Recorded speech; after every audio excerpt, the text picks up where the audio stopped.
नमस्कार दोस्तों, ये कहानी है एक गरीब किसान की जिसके जीवन में एक नीला कबूतर आता है और किसान को कैसे धनी बना देता है। इस कहानी से हमें बहुत बड़ी प्रेरणा मिलती है और काम करने की शिक्षा मिलती है।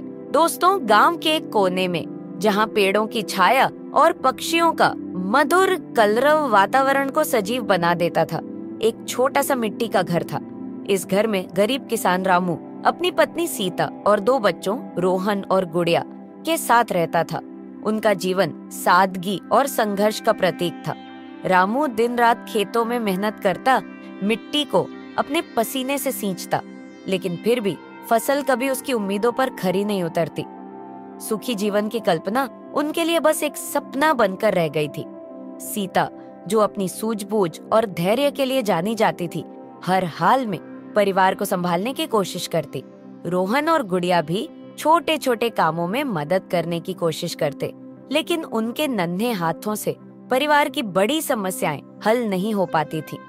अक्सर रात में जब चूल्हे में लकड़ियां जलने की आवाज धीमी पड़ जाती और चारों ओर सन्नाटा छा जाता, रामू अपनी चारपाई पर लेटकर आसमान में टिमटिमाते सितारों को देखा करता। हर सितारे में उसे अपनी मेहनत का कोई न कोई अधूरा सपना नजर आता। एक दिन जब सूरज की तेज किरणें खेतों को झुलसाने लगी थी और हवा में तपन थी, रामू थक कर खेत के किनारे बैठ गया। उसने अपने माथे से पसीना पोंछा और गहरी सांस भरते हुए चारों ओर नजर दौड़ाई। फसल की सूखी पत्तियां उसे चिढ़ा रही थी, जैसे कह रही हों कि उसकी मेहनत का मखौल उड़ा रही हो। उसकी आंखों में निराशा का सागर उमड़ने लगा। तभी अचानक उसकी नजर एक अजीब दृश्य पर पड़ी। आसमान में दूर से एक सुंदर नीला कबूतर तेजी से उड़ता हुआ आ रहा था। वह हवा को चीरता हुआ जैसे कोई संदेश लेकर आ रहा हो। रामू ने इसे पहली बार में नजरअंदाज किया, लेकिन कबूतर सीधा उसके पास वाले पेड़ की सबसे ऊंची डाल पर आकर बैठ गया। उसकी आंखों में एक अजीब सी चमक थी और पंख नीले आसमान से भी ज्यादा चमकदार। रामू कुछ समझ पाता इससे पहले ही कबूतर ने अचानक अपनी चोंच खोली और साफ आवाज में बोलने लगा, रामू, तुम्हारी मेहनत बेकार नहीं जाएगी, मैं तुम्हारी मदद करने आया हूँ। रामू यह सुनकर चौंक गया। उसकी आंखें हैरानी से फैल गईं और वह सोचने लगा कि क्या यह सच है या उसकी थकी हुई आंखों का कोई भ्रम। कबूतर का बोलना उसके लिए किसी चमत्कार से कम नहीं था। उसने धीरे धीरे अपनी थकी हुई देह को सीधा किया और पूरी ध्यान मग्नता से उस अद्भुत कबूतर की ओर देखने लगा। रामू, कबूतर ने कहा, तुम्हारी मेहनत और ईमानदारी देखकर मैं तुम्हारी मदद करना चाहता हूँ। रामू आश्चर्यचकित था। उसने जवाब दिया, तुम एक पक्षी हो और बोल रहे हो, यह कैसे संभव है? नीले कबूतर ने मुस्कुराते हुए कहा, मैं साधारण पक्षी नहीं हूँ। मुझे एक आर्ष ने आशीर्वाद दिया था कि मैं जरूरतमंदों की मदद कर सकूं, लेकिन तुम्हें मेरी बात ध्यान से सुननी होगी और वही करना होगा जो मैं कहूँ। रामू ने सिर हिलाकर सहमति जताई। कबूतर ने अपनी आवाज में आत्मविश्वास भरते हुए कहा, पहला काम, अपने खेत की उस जगह खुदाई करो जहां सबसे ज्यादा घास उगी हुई है। ध्यान से देखोगे तो वह जगह तुम्हें दूसरों से अलग दिखेगी। वहां तुम्हें एक मिट्टी का घड़ा मिलेगा। उस घड़े में पुराने सिक्के और गहने होंगे। इनसे तुम अपने सारे कर्ज चुका सकते हो और नए सिरे से अपने जीवन की शुरुआत कर सकते हो। रामू ने आश्चर्य और उत्साह के मिश्रित भाव से कबूतर की बात सुनी। उसे समझ नहीं आ रहा था कि इस बात पर विश्वास करे या नहीं, लेकिन उसकी स्थिति इतनी खराब थी कि उसे इस अद्भुत घटना में उम्मीद की किरण नजर आई।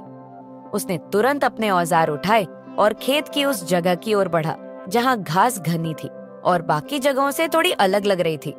घास के उस क्षेत्र में पहुंचकर उसने हल्का सा परीक्षण किया। सचमुच वहां की मिट्टी थोड़ी मुलायम और अन्य हिस्सों से अलग थी। रामू ने बिना समय गंवाए खुदाई शुरू कर दी। जैसे जैसे वह गड्ढा खोदता गया, उसकी धड़कन तेज होती गई। उसे लग रहा था कि कबूतर की बात सच हो सकती है। कुछ ही देर में उसकी कुदाल ने मिट्टी में किसी ठोस चीज को छुआ। रामू का दिल जोर जोर से धड़कने लगा। उसने अपने हाथों से मिट्टी हटाई और जल्द ही एक पुराने मिट्टी से सने घड़े का ऊपरी हिस्सा दिखाई दिया। वह घड़ा देखने में बहुत साधारण था, लेकिन रामू को उसमें छिपे खजाने का आभास हो रहा था। उसने घड़े को सावधानी से बाहर निकाला और उसकी मिट्टी साफ की। घड़े का ढक्कन खोलते ही रामू की आंखें चमक उठी। उसके अंदर सोने और चांदी के पुराने गहने और कुछ सिक्के भरे हुए थे। ये गहने और सिक्के उस समय के थे जब गांव में राजाओं का शासन हुआ करता था। उनकी चमक और बनावट से साफ पता चलता था कि ये बेहद कीमती हैं। रामू को अपनी आंखों पर विश्वास नहीं हो रहा था। वह घड़ा लेकर तुरंत अपने घर पहुंचा और सीता को सारी बात बताई। दोनों ने मिलकर गहनों और सिक्कों का आकलन किया। रामू ने अगले दिन इन्हें शहर ले जाकर बेचने का फैसला किया। शहर के सुनार ने गहनों और सिक्कों की असली कीमत बताई, जो रामू की सोच से कहीं ज्यादा थी। इनकी बिक्री से मिली रकम ने रामू के सिर से सारे कर्ज उतार दिए। उसने सबसे पहले गांव के साहूकार का कर्ज चुकाया, जिसने बरसों से उसकी जमीन पर कब्जा करने की धमकी दे रखी थी। कर्ज से मुक्त होकर रामू ने थोड़ी राहत की सांस ली। उसके चेहरे पर अब खुशी की झलक थी, लेकिन साथ ही उसे यह एहसास था कि यह तो बस शुरुआत है। असली मेहनत और बदलाव अभी बाकी है। उसने ठान लिया कि वह अपनी इस नई शुरुआत को सही दिशा में ले जाएगा और अपने परिवार के लिए एक बेहतर जीवन बनाएगा। कबूतर ने अपनी मीठी लेकिन गंभीर आवाज में कहा, अब दूसरा काम, अपनी जमीन के एक छोटे हिस्से को अलग कर लो और वहाँ सिर्फ फूलों की खेती शुरू करो। ध्यान रहे, ऐसे फूल लगाना जो बाजार में ज्यादा बिकते हैं। इनकी मांग शहर और गांव दोनों जगह बहुत है। इससे तुम्हें अच्छी कमाई होगी और तुम अपनी मेहनत का सही फल पा सकोगे। रामू ने कबूतर की बात को गंभीरता से लिया। उसे समझ में आ गया था कि यह साधारण पक्षी नहीं, बल्कि किसी दैवीय शक्ति का दूत है जो उसकी मदद के लिए भेजा गया है। उसने तुरंत अपनी जमीन का एक हिस्सा चुना जो पानी और धूप के लिहाज से सबसे उपयुक्त था। अगले ही दिन वह पास के बाजार गया और वहां से फूलों के बीज खरीद लाया। उसने गुलाब, गेंदा, चमेली और सूरजमुखी जैसे विभिन्न प्रकार के फूलों के बीज चुने जो बाजार में लोकप्रिय थे। फूलों की खेती के लिए उसे खास देखभाल करनी पड़ी। उसने अपनी सुबह शाम की दिनचर्या बदल ली। अब वह सूरज उगने से पहले खेत में पहुंच जाता और देर शाम तक वहां काम करता। वह हर पौधे को बड़े प्यार और ध्यान से देखभाल करता। पानी, खाद और मिट्टी की जुताई सब कुछ समय पर करता। सीता और बच्चे भी उसकी मदद करने लगे।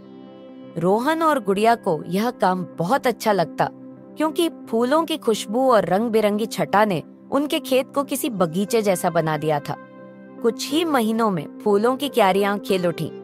रंग बिरंगे फूलों से खेत की खूबसूरती ऐसी हो गई कि जो भी वहां से गुजरता वह एक बार ठहरकर जरूर देखता। रामू ने अपने फूलों को पास के बाजार में बेचना शुरू किया। गांव वालों को उसके फूल इतने पसंद आए कि हर रोज उसके खेत से फूल खरीदने के लिए लोग आने लगे।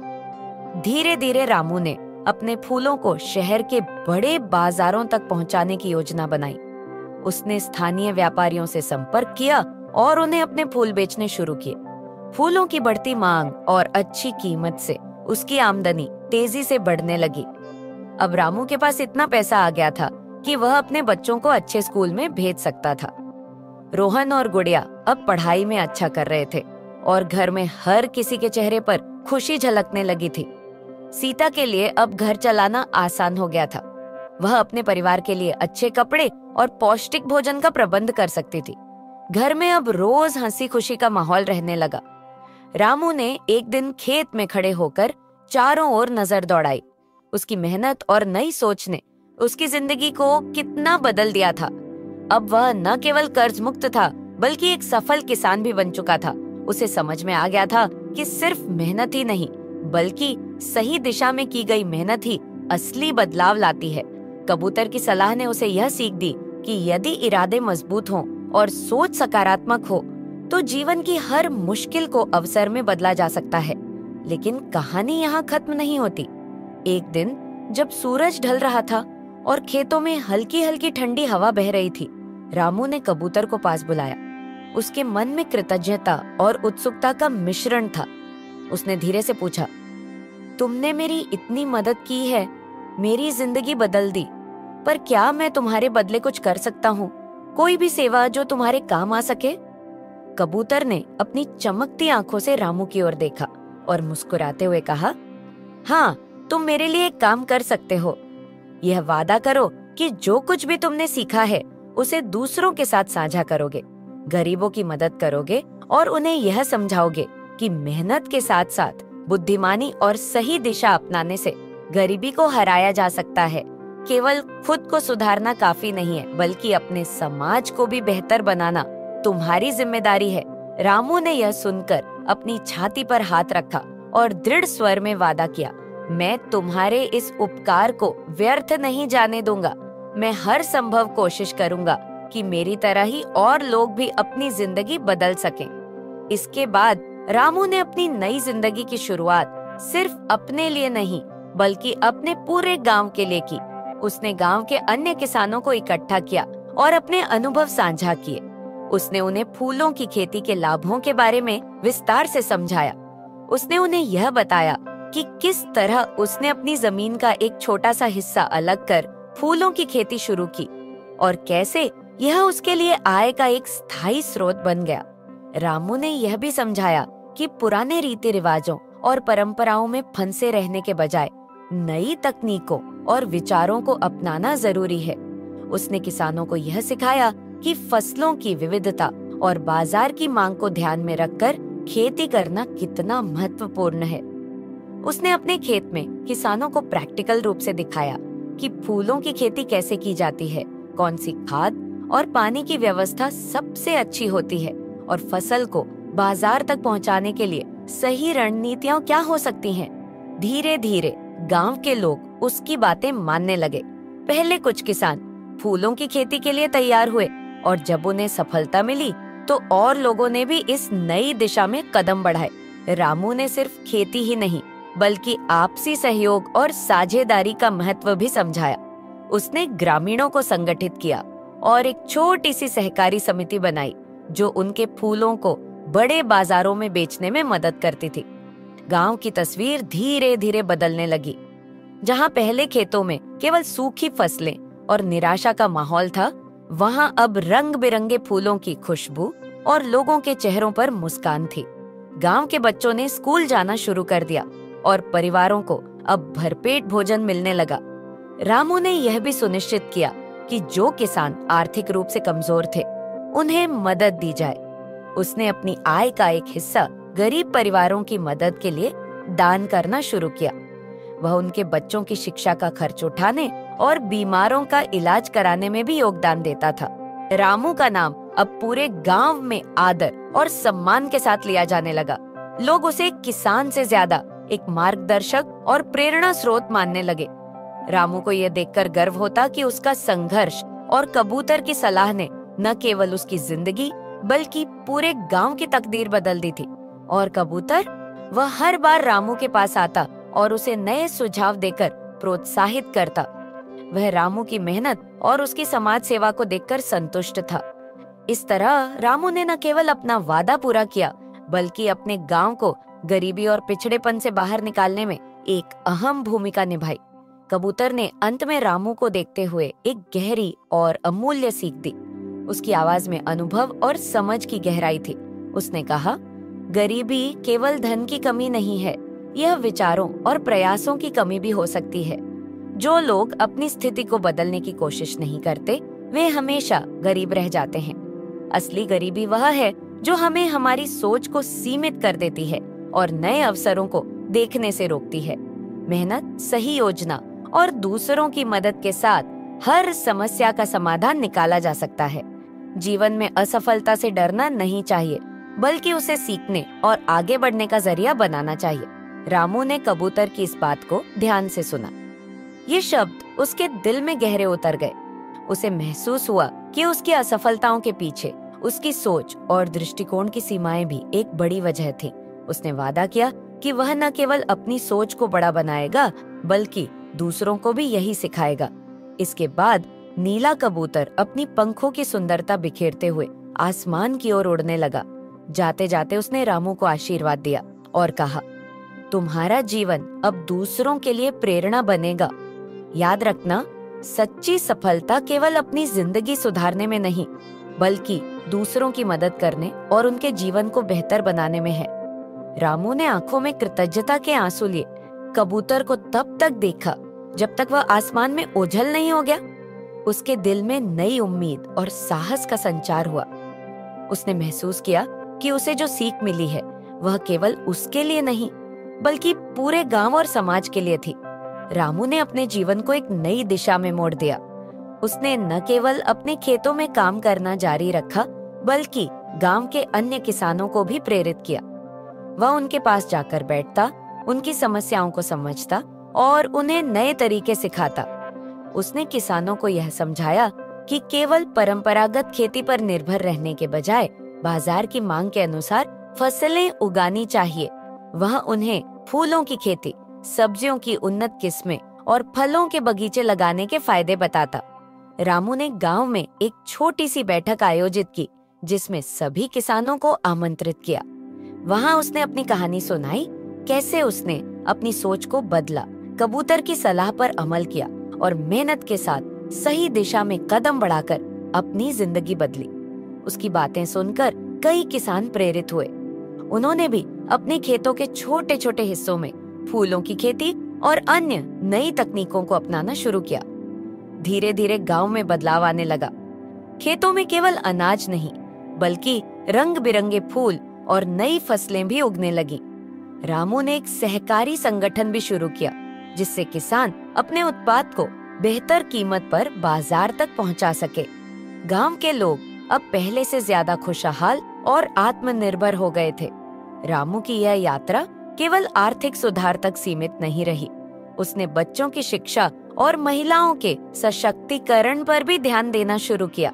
उसने गांव में एक छोटा पुस्तकालय बनवाया जहां बच्चे और युवा नई नई बातें सीख सकें। उसने महिलाओं को सिलाई और कुटीर उद्योगों के लिए प्रशिक्षित किया जिससे वे भी आत्मनिर्भर बन सकें। रामू का गांव अब एक मिसाल बन चुका था। दूर दूर से लोग उसकी कहानी सुनने और उसकी कोशिशों को देखने आते। रामू को अब केवल एक किसान नहीं बल्कि एक मार्गदर्शक और गांव का नेता माना जाता था। हर बार जब रामू आकाश की ओर देखता उसे वह नीला कबूतर याद आता। वह सोचता कि किस तरह एक साधारण पक्षी ने उसकी जिंदगी को बदल दिया। लेकिन उसने यह भी सीखा कि असली परिवर्तन उसकी अपनी मेहनत, सोच और दूसरों की भलाई के प्रति उसके समर्पण से आया था। रामू की कहानी यह सिखाती है कि गरीबी चाहे वह किसी भी रूप में हो, उसे दूर करने के लिए सही दृष्टिकोण, कठिन परिश्रम और सहयोग का होना जरूरी है। छोटे छोटे कदमों से बड़ी समस्याओं का हल निकाला जा सकता है और यही रामू ने अपने जीवन और गांव के लोगों को दिखाकर साबित कर दिया। रामू का घर अब खुशियों से भर चुका था। जहां पहले चिंताओं और अभावों ने डेरा डाला हुआ था, वहां अब सुकून और संतोष ने जगह ले ली थी। उसके बच्चे रोहन और गुड़िया अब अच्छे स्कूल में पढ़ने लगे थे। उनकी आंखों में बड़े सपने थे और उनका आत्मविश्वास दिन ब दिन बढ़ता जा रहा था। पढ़ाई में उनकी रुचि और मेहनत देखकर रामू और सीता का दिल खुशी से भर उठता। सीता, जो पहले घर के खर्चों और बच्चों की परवरिश को लेकर हमेशा परेशान रहती थी, अब पूरी तरह संतुष्ट थी। उसे अब यह चिंता नहीं थी कि अगला भोजन कैसे जुटेगा।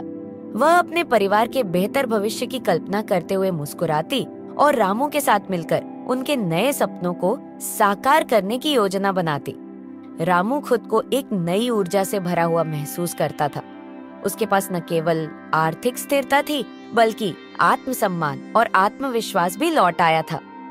उसने अपने जीवन को बदलने का साहस दिखाया और इसे अपनी सबसे बड़ी उपलब्धि माना। वह अक्सर खुद से कहता, अगर मैंने अपनी सोच नहीं बदली होती तो यह सब संभव नहीं होता। मेहनत और सही दृष्टिकोण ने ही मुझे यह दिन दिखाया है। रामू के जीवन में जो बदलाव आया था वह केवल उसकी निजी कहानी तक सीमित नहीं रहा। उसकी कहानी अब पूरे गांव में प्रेरणा का स्रोत बन चुकी थी। गांव के हर व्यक्ति के लिए रामू एक मिसाल बन गया था। लोग उसकी बातों को ध्यान से सुनते और उसे अपने जीवन में अपनाने की कोशिश करते। रामू ने सिर्फ अपनी कहानी सुनाने तक खुद को सीमित नहीं रखा। उसने गांव के लोगों के साथ मिलकर कई नए प्रोजेक्ट शुरू किए। वह उन्हें यह सिखाने लगा कि कैसे छोटी छोटी कोशिशों से बड़ी समस्याओं का हल निकाला जा सकता है। उसने गांव में खेती, शिक्षा और स्वास्थ्य से जुड़ी कई नई योजनाएं लागू की। अब रामू का घर केवल एक साधारण झोपड़ी नहीं था, यह गांव में एक उम्मीद और प्रेरणा का प्रतीक बन चुका था। जब भी गांव के लोग किसी मुश्किल में होते, वे रामू के पास आते और उससे सलाह लेते। रामू उन्हें न केवल समाधान बताता, बल्कि यह भी सिखाता कि हर समस्या को अवसर में कैसे बदला जा सकता है। और इस तरह नीले कबूतर की कहानी ने रामू के जीवन को पूरी तरह बदल दिया। उस पक्षी ने रामू को केवल कुछ सुझाव ही नहीं दिए, बल्कि उसे यह भी सिखाया कि सच्चा परिवर्तन बाहरी नहीं, बल्कि भीतर से शुरू होता है। मेहनत, सही दृष्टिकोण और दूसरों की भलाई के प्रति समर्पण ने रामू की जिंदगी को एक नई दिशा दी। आज रामू की कहानी पूरे गांव में प्रेरणा का स्रोत है। हर व्यक्ति उसकी बातें सुनता और अपने जीवन में अपनाने की कोशिश करता है। रामू की मेहनत और उसकी सोच ने न केवल उसका घर, बल्कि पूरे गांव को खुशहाल बना दिया। उसकी कहानी यह सिखाती है कि हर चुनौती को सही दृष्टिकोण और प्रयास से पार किया जा सकता है। दोस्तों, वीडियो कैसी लगी कमेंट में बताएं। वीडियो को लाइक, शेयर और चैनल को सब्सक्राइब करना ना भूलें। धन्यवाद।